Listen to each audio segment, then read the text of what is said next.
Lost and Found. Entering his lab, Eddie found his assistant Tabitha checking data on her computer screen.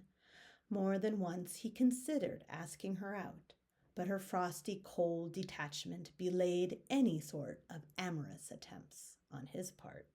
Her short blonde hair and large glasses should have been turn-offs, but furthered her allure as an intellectual equal. She kept her figure under voluminous clothes, an overlarge lab coat, and sensible shoes. Despite her best efforts to appear unattractive, Eddie always felt a strange pull towards her that he constantly had to fight. He wanted to touch her and felt a thrill every time they accidentally brushed against each other while doing their research. Sometimes her barking laugh caught him unawares, and parts of his body twitched in response. Despite the unspoken rebuff, his heart still held onto hope that maybe they would eventually date. "How are things going, Tabitha?" Eddie rumbled as he settled down to his own station, checking readouts from last night's data processing. "Fairly well, Edward. Here are the printouts of our last experiment." She motioned towards the center table, where a stack of papers waited for him to review.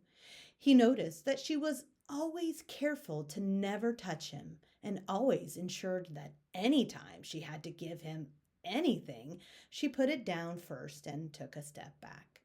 The morning continued like all other mornings, both of them quietly working with the occasional conversation around some discovery or new insight.